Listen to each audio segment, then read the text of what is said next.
주제가 됩니다. 왜 이게 이제 중요한가 하면요. 66편까지 이제 진행을 해야 되는데, 요게 하나의 이렇게 딱 같은 성격을 갖고 있어요. 지난주에 시편 강론의 주제가 뭐였는가 하면, 진리를 알지니 진리가 너희를 자유케 하리라. 그거였습니다. 이번 주는 시편이 계속 이어져 가고 있지만, 지금 33편부터 시작해서 36편까지는 진리로 말미암아 자유를 얻은 사람들이 누리는 찬송시예요. 그러니까 지난주 강의가 아직 이해가 안 된 사람은 지금 사실은 이 강의는 연속성을 가지고 들을 수가 없지요. 그래서 성경은 시편이 이렇게 논리적 구조로 되어 있다라는 사실조차도 다 간과합니다. 그래서 그냥 좋은 말만 그냥 사용해서 쓰려고 그렇게 하죠. 그런데 하나님은 지혜로운 우리 성도님들은 아실 겁니다. 하나도 허틀어지거나 파편화돼서 지금 기록된 게 없고, 논리적 흐름을 따라 이래서 이러니까 이렇고 이렇게 진행되고 있다, 이렇게 예언하고 있다. 계속 시편이 그렇게 나가고 있습니다. 지난주는 진리를 알지니 진리가 너희를 자유케 하리라. 그래서 진리에 대한 그 중요성을 강조했다면, 이번은 진리를 이제 깨달은 사람들이 누리는 찬양, 기쁨으로 말미암아 누리는 그 기쁨의 소리, 그것을 하나님께서는 이 시편 기자로 말미암아 미리 기록하고 있어요. 더 쉽게 말씀드리면, 예수를 그리스도로 믿음으로 말미암아 찬송하는 모든 사람들의 심정이 여기 다 들어있어요. 34장, 34장, 33장, 34장, 35장, 36장. 이 네 편에 다 들어있어요. 35편, 이제 37편부터는 또 주제가 또 바뀌어요.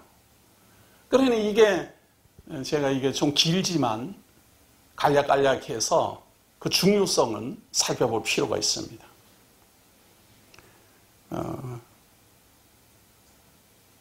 제가 지금 이 성경 연구도 진행해 가면서, 강론 준비도 하면서 틈틈이 영상하는 법까지도 배워갖고 지금 멀티미디어까지 오늘 시험 방송했는데요. 잘 됐어요. 그래서 아주 기분이 좋아서, 내용도 찬양이고, 그리고 멀티미디어로 찬양을 영상으로 우리 성도님들에게 보여줄 수 있는 방법을 제가 알아냈다는 것에 대해서 또 기쁘고, 오늘 수요일은 찬양의 시간입니다. 한 가지 흠이 있다면, 제가 음정 박자 별로 고려하지 않는다는 점 이해하시기 바랍니다. 시편 63편 1절 봅니다.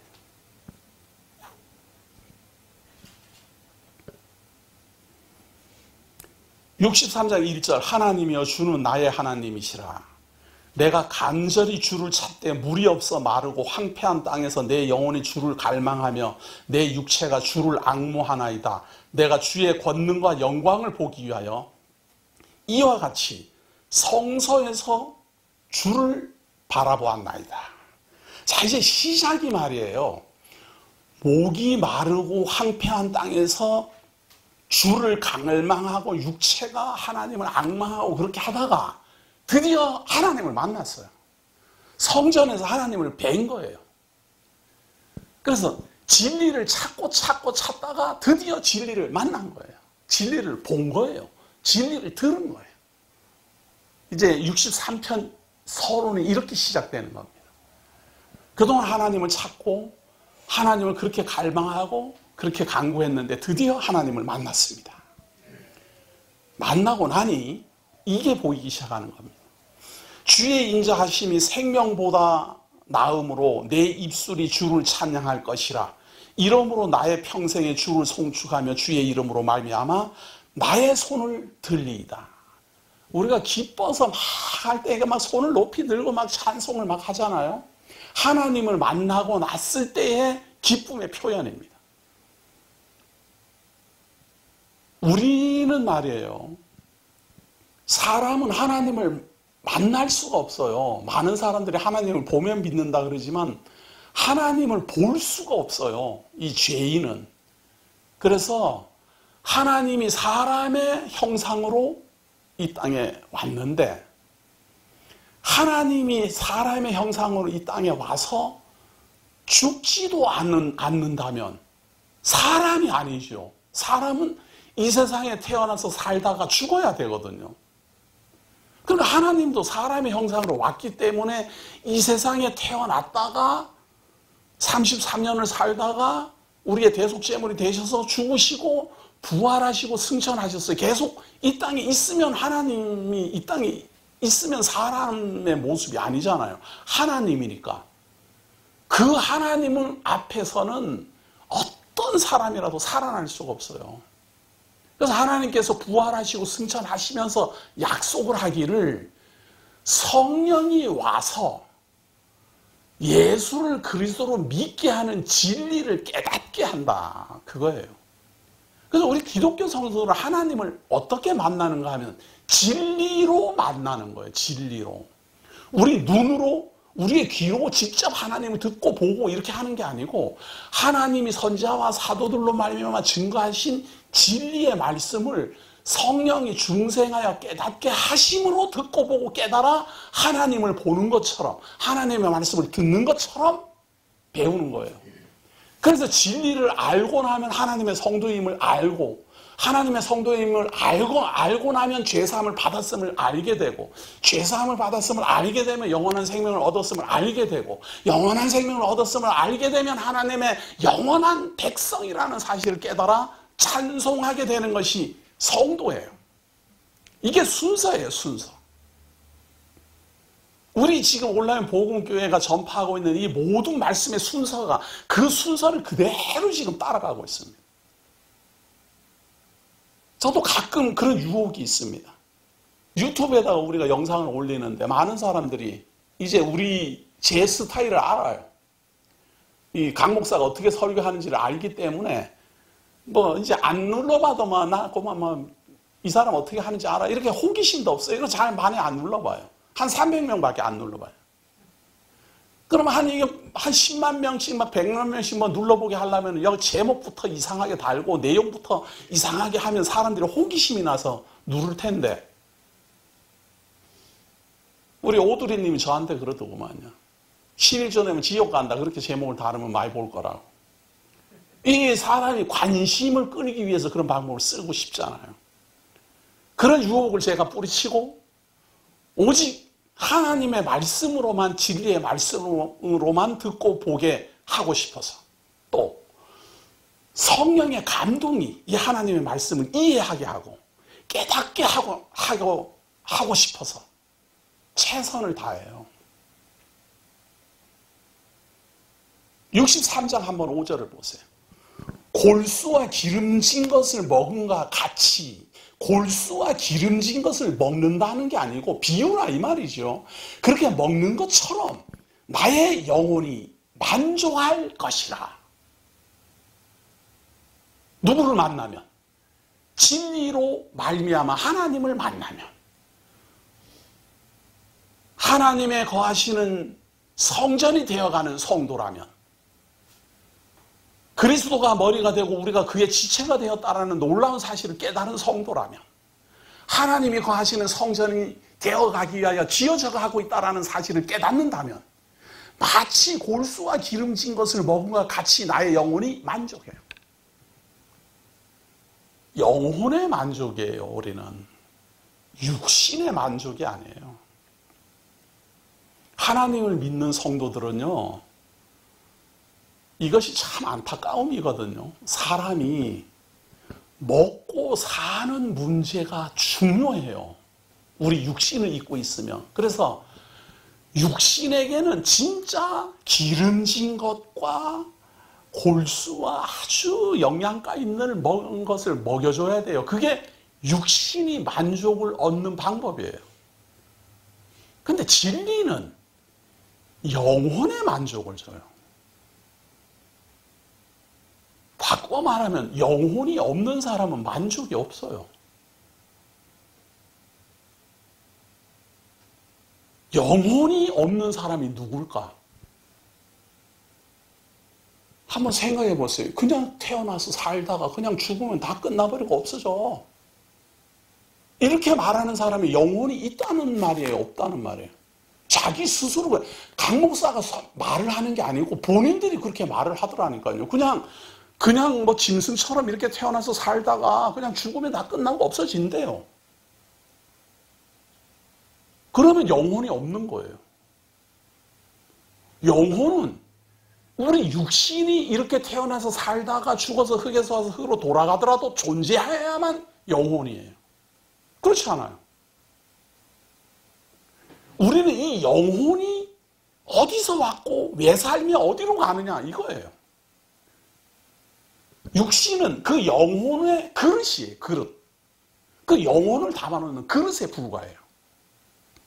이 영혼이 영원한 생명을 깨닫고 하나님의 영원한 존전으로 간다라는 분명한 소망을 가지고 믿음을 가지고 살다가 육신을 떠나게 되면 이 영혼은 하나님께로 가요. 제가 미리 말씀드립니다. 우리는 영원한 생명을 얻었어요. 영원한 생명을 얻었는데 육신이 영원한 생명을 못 얻었어요. 육신은 영원하지 않아요. 그래서 반드시 죽어야 돼요. 그래서 신령한 몸으로 다시 거듭나야만 이 영혼이 담겨지는 그릇이 돼요. 그래서 영육 간에 영원한 존재가 됩니다. 지금은 육신은 죽잖아요. 다 병들고 찌들고 다. 영혼의 만족입니다. 이게 왜 중요한가? 육신은 말이에요. 무익해요. 영혼이 영원한 생명을 얻으면 그 육신은 당연히 따라서 신령한 몸으로 변화돼요. 그런데 영혼이 없으면, 영혼이 거듭나지 않았으면, 영혼이 제사함 못 받았으면 영혼이 가는 대로 육신이 같이 가요. 지옥에 가면 같이 가요. 음부에 가면 같이 가고.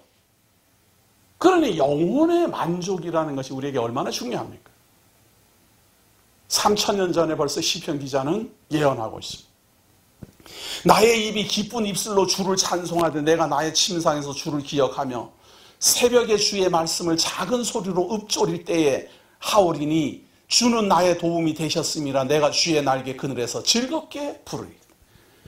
제가 안 받아 알아요. 우리 하나님의 성도들 자다가 가만히 엎드려서 하나님 제가 어쩌다가 이렇게 하나님을 믿는 성도가 되었습니까?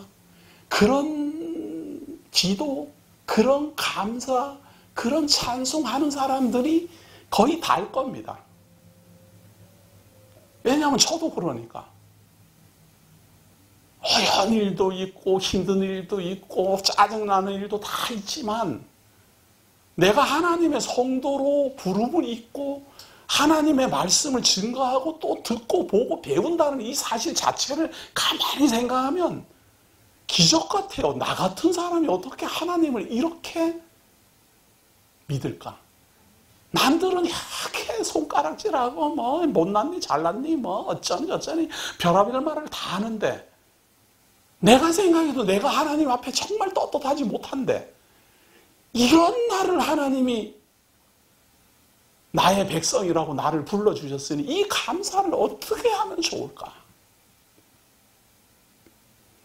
거듭난 사람들의 찬송입니다. 자, 그런데 시편만 그렇게 한 게 아니고요. 이 시편을 기록을 하고 약 300년이 흘러서 이사야 선지자도 이런 예언을 하고 있습니다. 이사야서 25장 6절 봅니다. 25장, 이건 선지자예요. 자, 시선은 은유적이라서 이렇게 논리성이 좀 없잖아요. 의미가 강하고. 예언은 구체적이고 정확하거든요. 그러니까 같은 내용인데 예언으로 이거를 했을 경우는 정확해요. 뭐 이렇게 의미적인 게 다가오는 게 아니에요. 이사야서 25장 6절 한 절을 봅니다.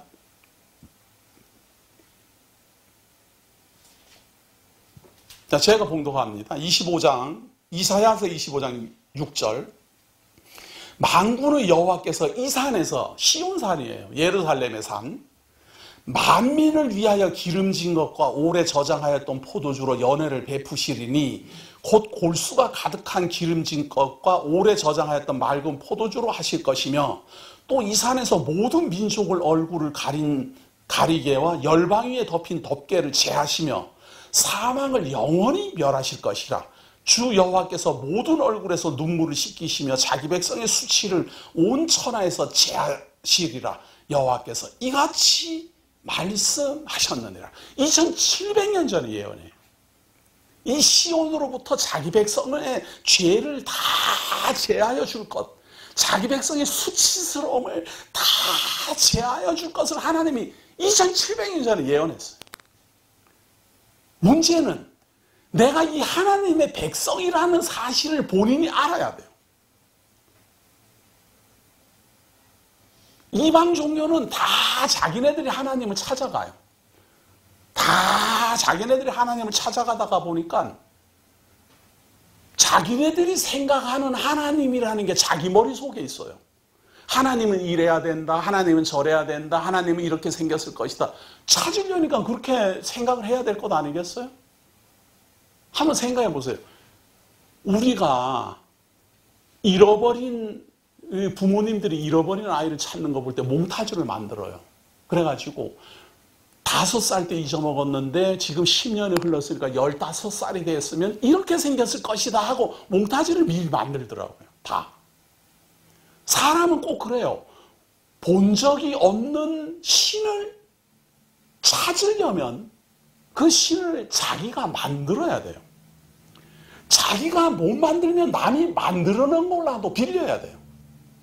자기는 아무리 생각해봐도 신이 어떻게 생긴지 모르겠어요. 그런데 내가 아주 존경하는 사람이 신은 이렇게 생겼어. 그렇게 말하면 아이 그렇습니까? 아니고는 신이 어떻게 생겼는지를 알고 자기가 생각하는 신을 찾아다녀요.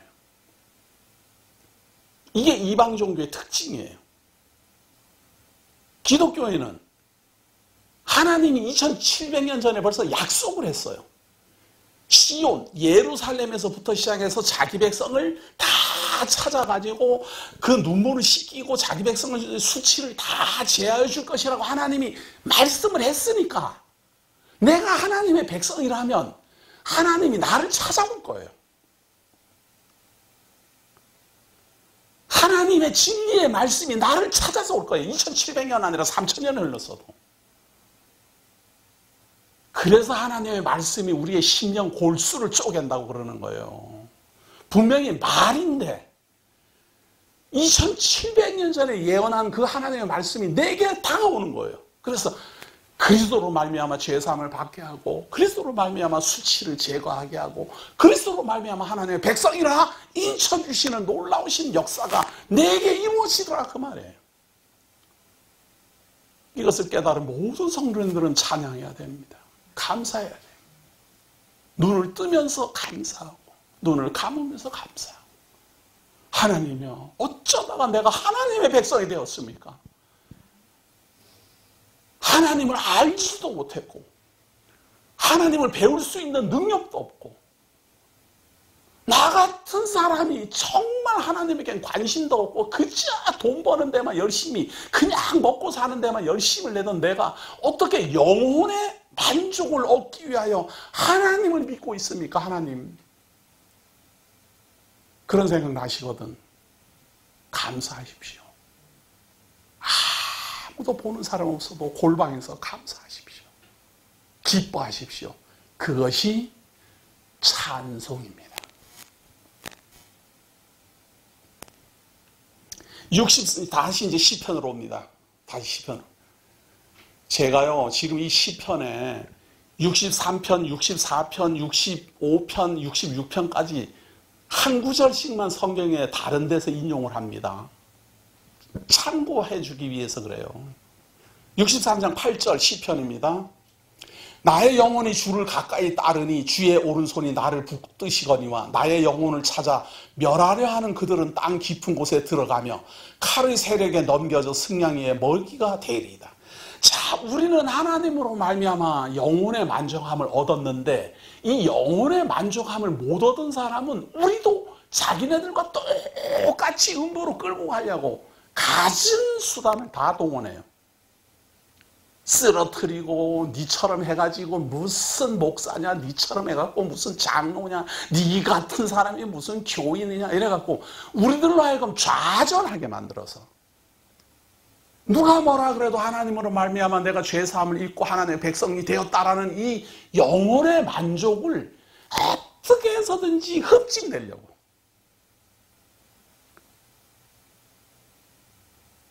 그런 말에 흔들리지 마십시오. 왜냐하면요, 영원한 생명이나 진리는, 그리고 영원한 구원은 우리가 붙잡고 있는 게 아닙니다. 성도들이 붙잡은 게 아니에요. 진리가 나를 붙들었고 하나님의 은총이 나를 감싸고 있고 하나님의 손이 나를 붙잡았어요. 내가 잡힌 거예요. 내가 잡힌 거. 남들이 말하는 것처럼 정말로 하나님이 나를 잡을 이유가 하나도 없는데, 뭐 특별한 게 하나도 없어요. 하나도 없어요. 특별한 게 하나도 없는데 하나님이 나를 잡았어요. 그것을 은혜라고 그래요. 그걸 은혜라고 그래요. 그것이 너무 고마운 거예요.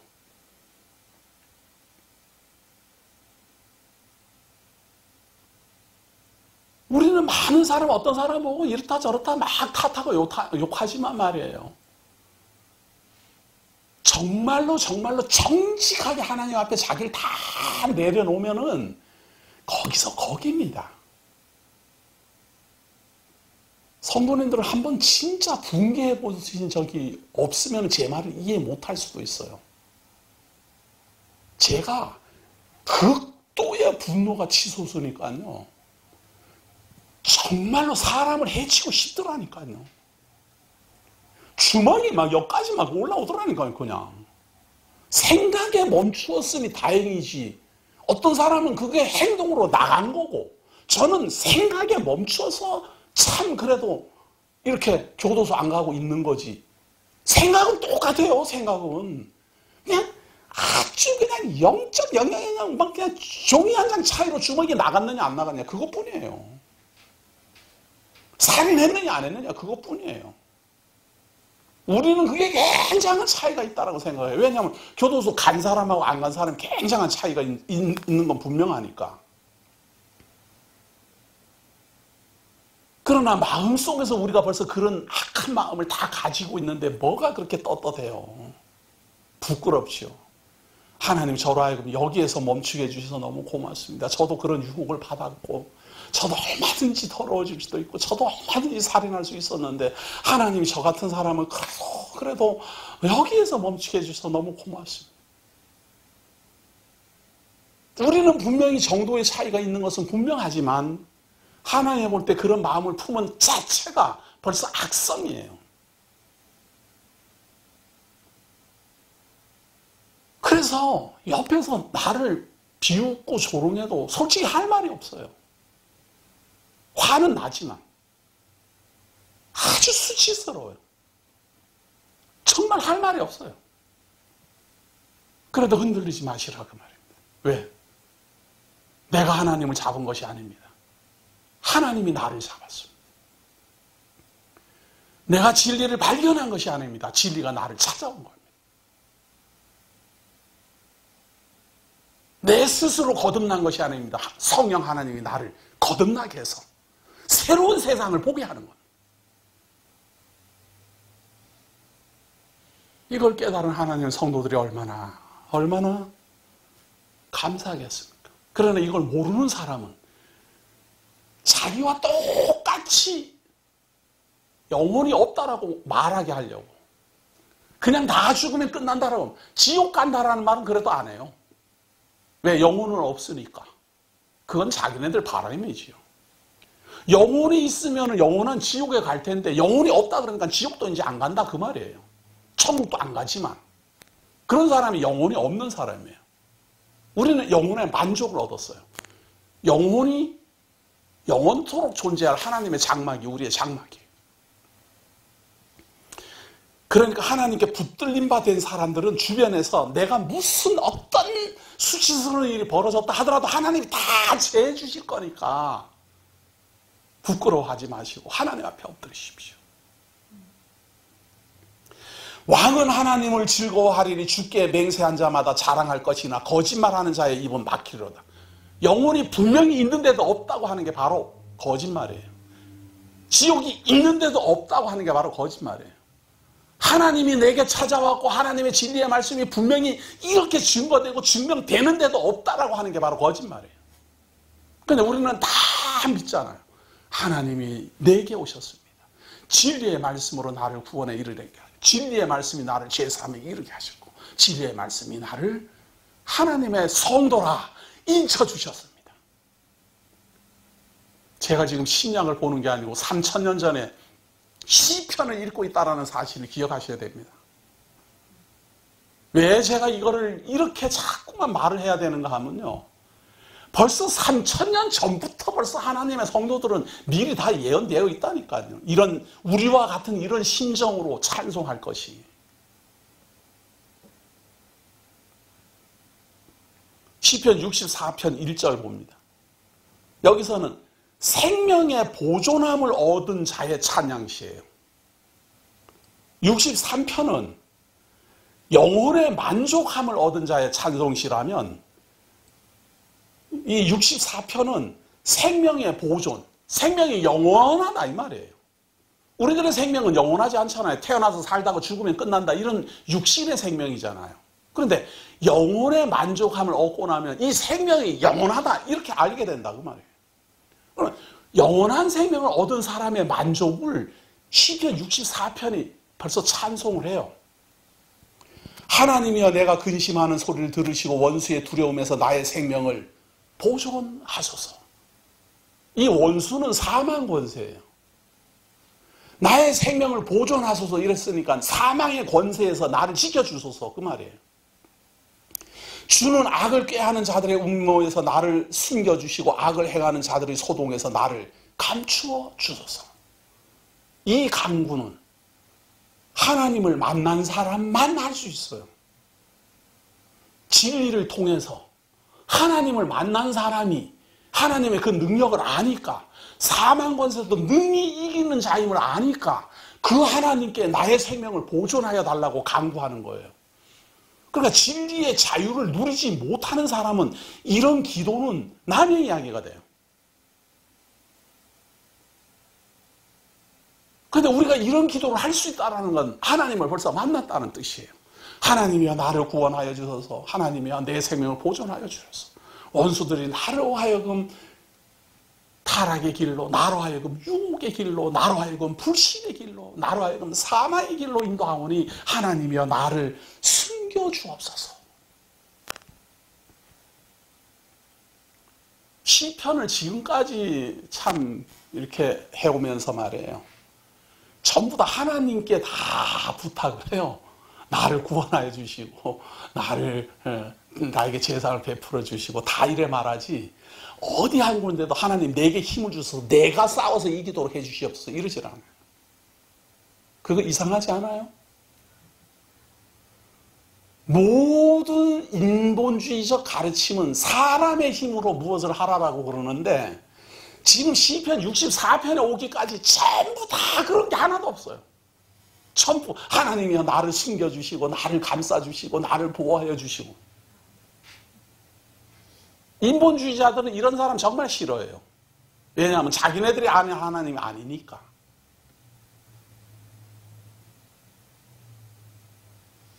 하나님을 찾느냐 하나님이 찾아왔느냐 하는 차이는 반대말입니다. 반대말. 그게 종이 한 장 차이가 아니에요.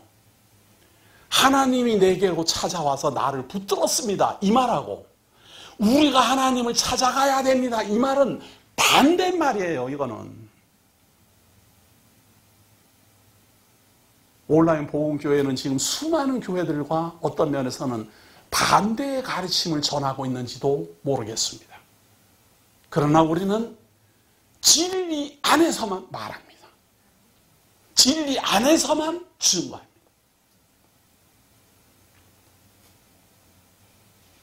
64장 3절 보세요. 그들이 칼같이 자기 혀를 연마하며, 이게 무슨 말인가 하면 어떻게 해서든지 이 말로 사람을 후벼 파는 거예요. 말로 사람을 죽이고 혀를 연마하며 화살같이 독한 말로 겨누고 숨은 곳에서 온전한 자를 쏘며 갑자기 쏘고 두려워하지 아니하느라.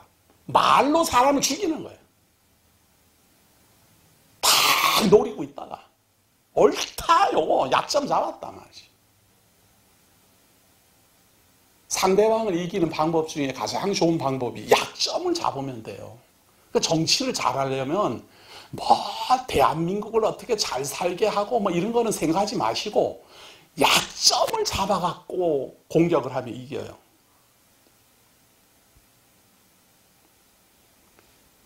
제가 정약용이라는 사람의 그 책을 좀 읽다가 보니까 말이에요. 이 사람이 얼마나 지혜롭고 영특한가 하면은 제가 살던 그 영월 마차 그 시장 입구에 가면 소음을 틀어주는 기계가 있어요. 소음. 어머님하고 그걸 같이 이렇게 소음을 틀어 갔는데 너무너무 신기한 거예요. 왜냐하면은 이 소음이 막 찌들어갖고 말이 시커멓고 막 여기저기 막 둥거리 져가지고 엉망이에요. 그거를 이렇게 큰 자루에다 넣어가지고 가가지고 이렇게 풀어놓으니까 그 소음 트는 기계에다가 그거를 이렇게 나누어서 탁 넣고는 뭐 이렇게 기계를 밟으니까 이게 치득 돌아가더니 저 끄트머리에 이 솜이 하얗게 변해가지고 이렇게 두툼해서 이렇게 말리는 거예요. 저당으로. 얼마나 신기하든지 말이에요. 이걸 누가 만들었을까? 이걸 누가 만들었을까? 이걸 누가 만들었을까? 그거 정약용 씨가 만들었단 말이에요. 정약용이라는 사람이 자기네 집에 종살이 하는 사람에게 이제 너는 나가서 살아라. 남의 집 종살이 하지 말고 나가서 열심히 돈 벌고 살아라. 나갔어요. 그래서 장에서 만났는데 먹을 거리가 없어 쩔쩔매는 거예요. 장사를 할 것도 없고 돈도 없고 그러니까 말이 힘들어요. 근데 정약용이가 그 사람이 손재주가 있는 걸 알았어요. 그래가지고 자기가 이렇게 생각했던 설계도를 다 그려서 그 사람에게 주면서 이렇게 한번 만들어봐라. 그러니까 그 사람은 그게 뭔지도 모르고 정약용이가 만들어놓은 대로 만들었어요. 그게 솜 트는 기계예요. 그러니 이 정약용이를 미워하는 사람들이 얼마나 미워했겠어요. 그러다가 무슨 뭐 천주교 교인이다 이래갖고 누명 씌워갖고 그냥 보내버렸죠. 자기는 라이벌을 제거하는 방법으로 정약용이를 약점 잡아서 쫓아보냈는지 모르지만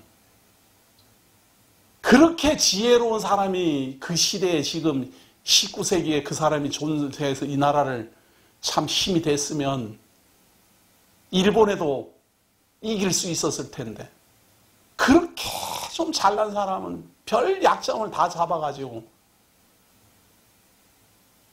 여기 말하는 그거예요. 칼같이 자기 혀를 연마해요. 요놈을 무슨 말로 해갖고 잡을까? 그래가지고 약점 잡아서 다 죽여요. 근데 예언이 되어 있어요. 64장 7절 보세요. 그러나 그렇게 말로 사람을 죽이고 지옥자식 만드는 그런 사람들을 그러나 하나님이 그들을 쏘시리니 그들이 갑자기 화살에 상하리로다. 이러므로 그들이 엎드러지리니 그들의 혀가 그들을 해함이라. 그들을 보는 자가 다 머리를 흔들리로다. 모든 사람이 두려워하여 하나님의 일을 선포하며 그의 행하심을 깊이 생각하여. 이게 뭔 말인가 하면 남을 해하려고 혀를 막 트집을 잡고 약점을 잡고 해서 많은 사람을 해했는데 그 해하는 해함으로 자기가 당한다. 그 말이에요. 하나님이 오히려 그들에게 화를 쏠 거다. 마치 저거와 같아요. 간음하다가 잡힌 여인을 데려와 갖고 예수님한테 이 간음하다가 잡혀온 이 여인을 어떻게 할까요? 돌로 칠까요? 그렇게 하니까 예수님이 죄 없는 자부터 돌 들어 쳐라.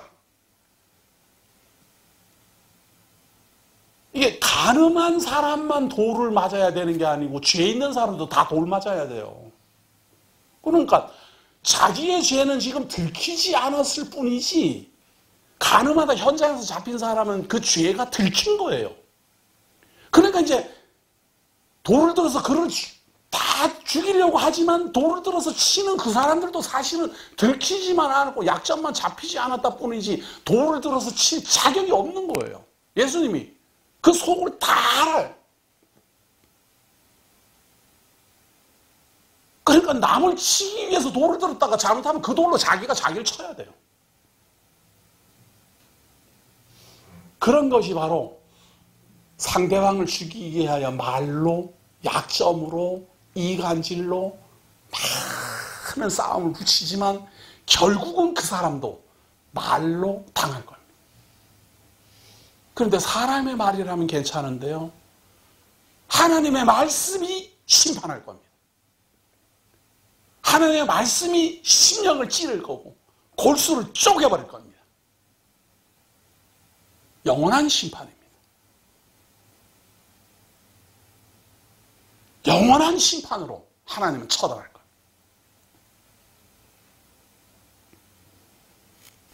이거와 같은 내용이 스가랴서에 있는데요. 그거를 제가 보여드릴 시간이 지금 없어요.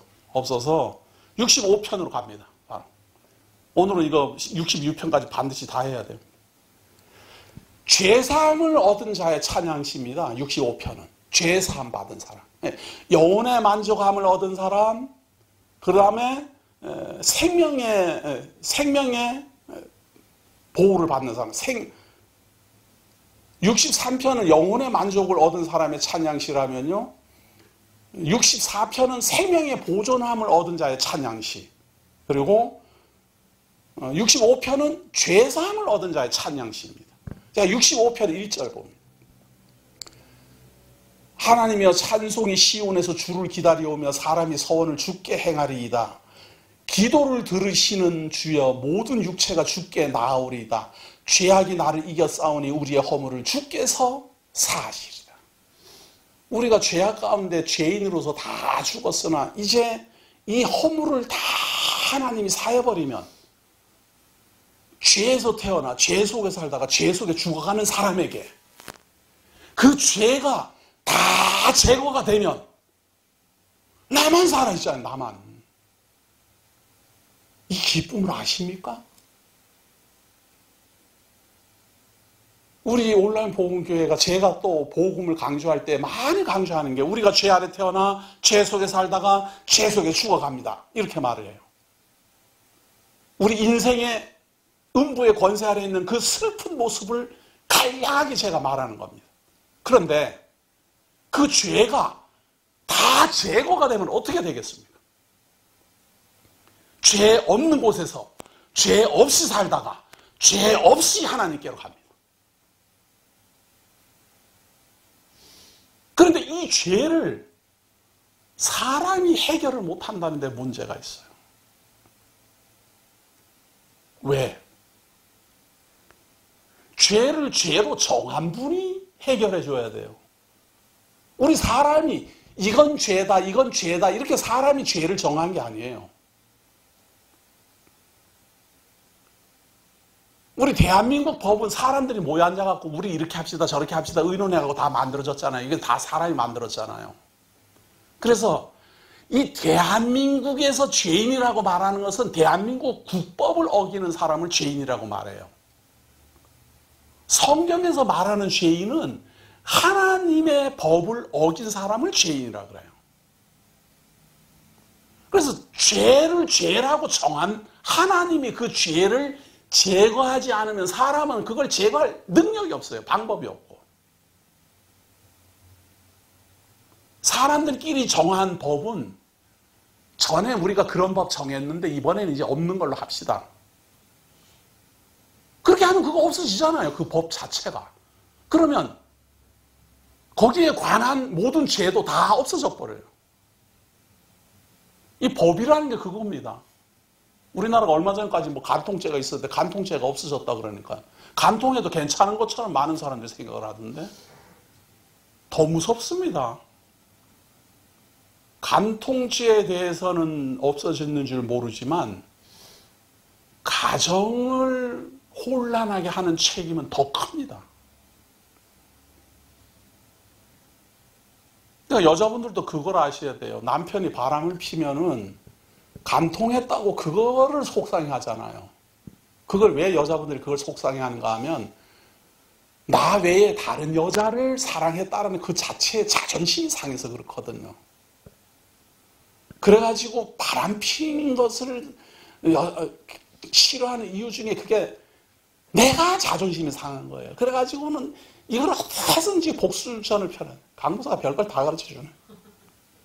그래도 말 나온 김에 말이에요. 근데 그게 지금은 인권을 존중히 여기기 때문에 사람의 감정으로 어떤 다른 여인을 좋아하는 것을 또 다른 여인이 법으로 법제화할 수 없다라는 거예요. 그래서 간통죄는 뭐 세계적으로 없다는 거예요. 사랑한다는데 뭐 둘이 사랑한다는데. 전에는 나를 사랑했는데 지금은 저 사람을 사랑한다는데 뭐 방법이 있어요. 그러니까 남편이 바람 피거든 자존심은 진짜 상하지만 그걸로 하지 마시고 남자는 가정을 지키는 의무가 있어요. 자녀를 책임져야 되는 의무가 있고 엄마도 마찬가지고 아버지도 마찬가지예요. 지금 사회는 우리 대한민국의 사회는 가정을 소홀히 여기는 아내나 남편은 정말 큰 죄인 취급받습니다. 재판관도 그거는 용서를 못해요. 쉽게 말해서 당신이 어떤 다른 여인이 좋아하고 그 사람하고 바람이 난 건 좋다. 그건 이해를 한다. 그러나 그걸로 인해서 당신과 저 여인하고 사이에서 태어난 아들이 공부를 못하고 딸이 정신적으로 충격을 받고 학업을 중단해야 되고 가정이 다 파괴되고 그랬으니까 당신은 가정 파괴범으로 책임져라 이렇게 해야 된다 그 말이에요. 얼마나 더 무서워요. 근데 뭣도 모르는 사람이 우리나라는 이제 간통죄도 없기는 무슨.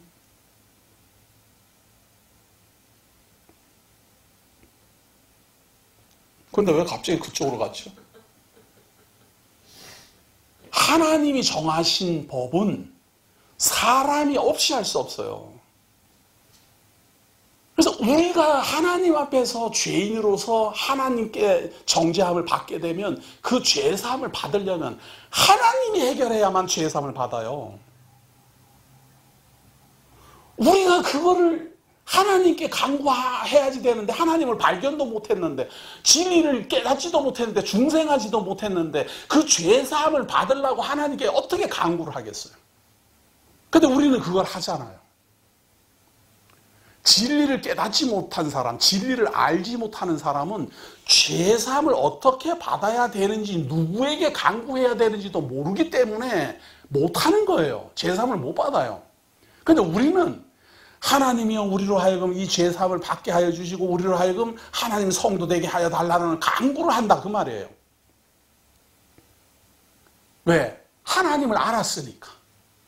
진리를 알았으니까. 하나님이 우리를 죄인 되게도 하시고 우리에게 죄를 제거해 주시기도 하신다는 약속을 알았으니까. 그래서 65편 4절 보세요. 주께서 택하시고 나오죠? 하나님이 우리를 택해요.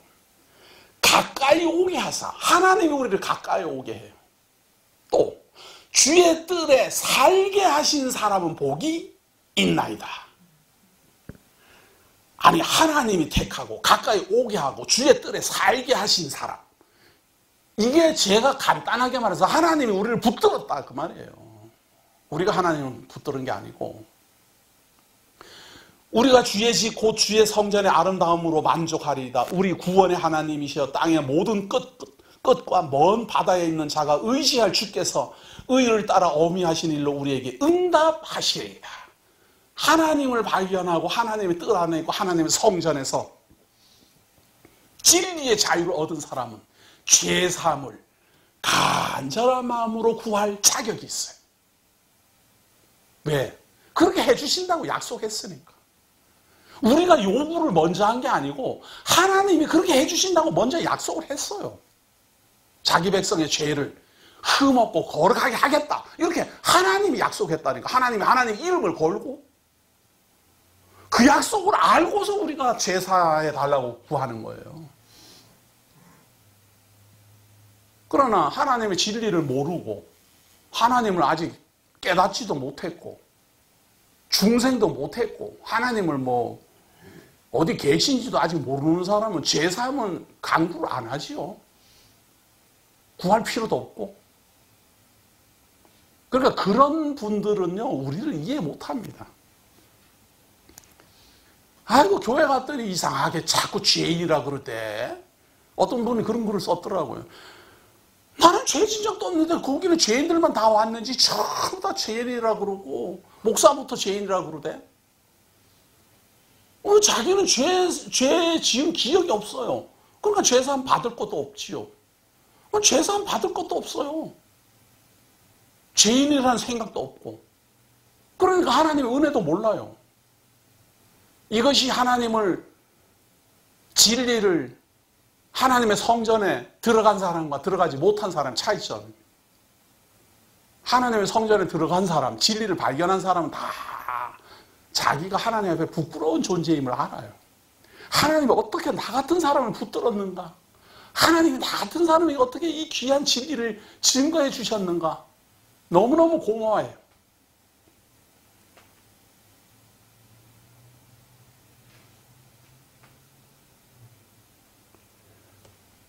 (65장 6절) 봅니다. 주는 주의 힘으로 산을 세우시며 권능으로 띠를 띠시며 바다의 설렘과 물결의 흔들림과 만민의 소요까지 진정하시나이다. 땅끝에 사는 자가 자기 주의 징조를 두려워하나이다. 주께서 아침 되는 것과 저녁 되는 것을 즐거워하게 하시며 땅을 돌보사 물을 대어 심히 윤택하게 하시며 하나님의 강에 물이 가득하게 하시고 이같이 땅을 예비하신 후에 그들에게 곡식을 주시나이다. 하나님이 우리를 붙들어만 오는 게 아니고 하나님이 우리를 자기 성전에다 이렇게 데려다만 놓는 게 아니고 다 먹이고 채워요. 65장 10절 보세요. 주께서 밭고랑에 물을 넉넉히 대서 그 이랑을 평평하게 하시며 또 담비로 부드럽게 하시고 그 싹에 복을 주시나이다. 주의 은택으로 한 해를 관씌우시니 길에는 기름방울이 떨어지며 들의 초장에도 떨어지니 작은 산들이 기쁨으로 띠를 띄었나이다. 지금 여기서 읊는 게 무엇인가 하면 하나님께서 택하시고 하나님께서 가까이 오게 하고 하나님께서 주의 뜰에 살게 하신 사람의 복, 하나님의 백성이 이런 곳에서 산다 그 말이에요. 그래서 예를 들어 말하기를 65장 13절 보세요. 초장은 양떼로 옷 입었고 골짜기는 곡식으로 덮였으며 그들이 다 즐거이 외치고 또 노래하나이다. 죄사함을 받은 모든 사람들이 하나님의 성전에서 즐거이 노래할 것이다. 이와 같은 예언이 이사야에 또 있어요. 40장 10절 보세요. 이사야서 40장 10절. 자, 약 300년 후에 하나님 이사야 선지자로 말미암아 40장 10절에 다음과 같이 예언합니다. 보라, 주 여호와께서 장차 강한 자로 임하실 것이요. 하나님이 임한대요. 그의 팔로 다스릴 것이라. 그의 팔로 다스릴 거예요. 보라, 상급이 그에게 있고 보응이 그의 앞에 있으며 그는 목자같이 양떼를 먹이시며 어린 양을 그 팔로 모아 품에 안으시며 젖먹이는 암컷들을 온순히 인도하시리로다. 이 양들을 전부 하나님이 붙들었대요. 다 하나님이 다 인도하고 하나님이 다 먹이고 3,500년 전의 예언입니다. 이사야서는 2,700년 전의 예언입니다. 우리에게는 이것이 현실이에요. 그런데 이것은 진리를 아는 사람만 누릴 수 있습니다. 진리를 알고 나면 하나님이 나를 불렀구나, 하나님이 나를 택하셨구나, 하나님이 나를 인도하시는구나, 하나님이 내 발걸음을 주관하시는구나, 하나님이 나로 하여금 그 푸른 초장에 양떼와 같이 쉬게 하여 주시는구나, 하나님이 나의 모든 죄악을 제거하여 주시는구나, 하나님이 나의 모든 생명을 보존하여 주시는구나, 하나님이 나의 영혼을 영원토록 성 안에 하나님의 장막 안에 거하게 하시는구나 라는 걸 깨달아요. 그 사람들의 찬송시입니다. 진리를 깨닫지 못한 사람은 이런 찬송 부를 자격이 없습니다. 마지막으로 66편 봅니다. 이거 길기 때문에 다는 못 봅니다. 66편 1절. 땅에 온 땅이 하나님께 즐거운 소리를 낼지어다. 그의 이름의 영광을 찬양하고 영화롭게 찬송할지어다. 하나님께 아뢰기를 주의 일이 어찌 그리 어미하신지요. 주의 큰 권능으로 말미암아 주의 원수가 주께 복종할 것이며 온 땅이 주께 경배하고 주를 노래하며 주의 이름을 노래하리이다 할지어다. 지금 63편, 64편, 65편을 쫙 끌고 오는 말이에요. 영혼의 만족함을 얻은 사람, 생명의 보존함을 받은 사람, 죄사함을 받은 사람, 하나님이 택하시고 하나님이 부르시고 하나님이 하나님의 성 안으로 불러 모은 복받은 모든 사람들이여 찬송하라 그 말이에요. 찬송하라. 와서 하나님께서 행하신 것을 보라. 하나님께서 행하신 것이 진리에 있지 어디에 있어요? 하나님 진리의 말씀이 있지 어디에 있어요? 사람의 아들들에게 행하심이 어미하시도다. 하나님이 행하신 것이 전부 성경이지 어디에 있어요? 하나님이 바다를 변하여 육지가 되게 하셨으므로 우리 무리가 걸어서 강을 건너고 우리가 거기서 주로 말미암아 기뻐하였도다. 그가 그의 능력으로 영원히 다스리시며 그의 눈으로 나라들을 살피시나니 거역하는 자들은 교만하지 말지어다. 이 내용이 과연 어디에 있느냐 그 말이에요. 하나님의 말씀, 진리의 말씀에 다 들어있잖아요.